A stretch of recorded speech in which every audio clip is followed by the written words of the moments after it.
तो चलिए आप सभी लोगों का एक बार फिर से स्वागत है। और आज के इस वीडियो लेक्चर में हम ये बात करेंगे कि इम्पॉर्टेंट टर्म्स ऑफ इकोनॉमिक्स क्या होता है। जरा सोचना, जब भी मैं बात करता हूँ समोसा, चटपटेदार चाट, मस्त वाला आइसक्रीम, अभी नहीं गर्मी वाले में, ठीक है। तो क्या ये सिर्फ हम वर्ड बोल रहे हैं? ये जो मैं वर्ड बोल रहा हूँ वो आपके अंदर में उसका इमेजिनेशन हो रहा है, एक पिक्चर आ रहा है। अगर बोले गोलगप्पा, पानी पूरी, फुचका, तो थोड़ा ध्यान से सोचने पे वो अंदर में आ चुका। शानदार फ्रूट सलाद एक आ चुका। आपका फेवरेट डिश बोले तो वो आ चुका। लेकिन इसी तरीके से अगर मैं आपसे बोलूं national income of India, per capita of India, total production, total consumption, क्या कुछ आया फिगर? कोई फिगर नहीं आया।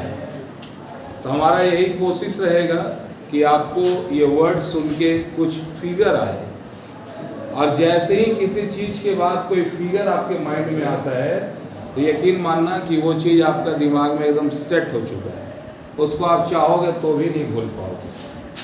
तो कुछ इस तरह का कोशिश करते हैं और आपके लिए कुछ वर्ड है, ज़रा उसको आप नोट करके चलो, फिर हम बात करेंगे। लिखते चलिएगा आप लोग। पहला है कुल रोजगार, टोटल एम्प्लॉयमेंट। कुल रोजगार, टोटल एम्प्लॉयमेंट। उसके बाद है कुल आय। कुल आय को बोलते हैं हम लोग total income. Total income. Next है कुल व्यय। कुल व्यय को बोलते हैं total expenditure. Total expenditure. Next है कुल उत्पादन, total production. Total production. Next है कुल उपभोग, यानी टोटल कंजम्पशन। कुल उपभोग, टोटल कंजम्पशन। कुल बचत, total saving. Total saving. Saving का मतलब जो बचा आपके पास। उसके बाद है टोटल सप्लाई।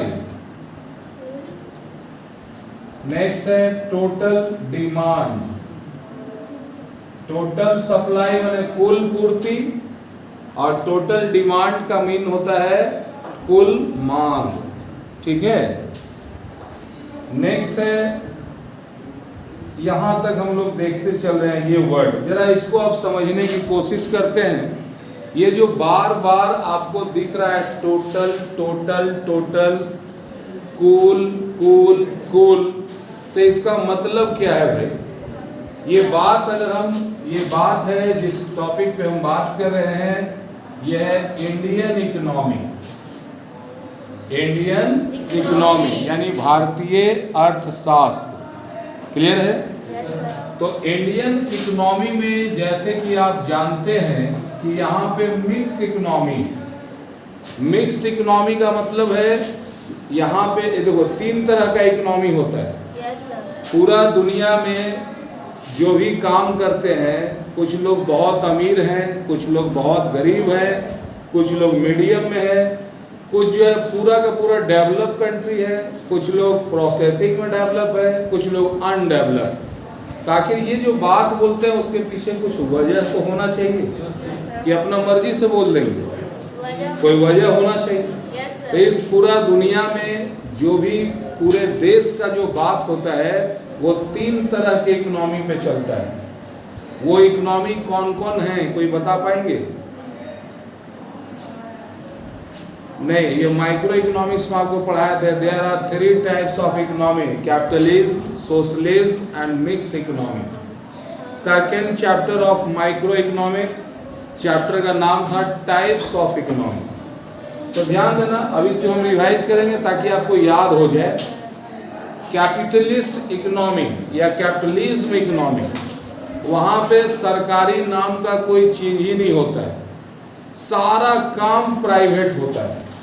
अगर किसी को पढ़ना है फीस दो पढ़ो, अगर तुमको किसी से वहाँ भिखारी नहीं मिलेंगे, क्योंकि वहाँ भिखारी को देने का कोई प्रथा ही नहीं है, वहाँ डायरेक्ट मिलता उनको है जो काम करते हैं, ठीक है।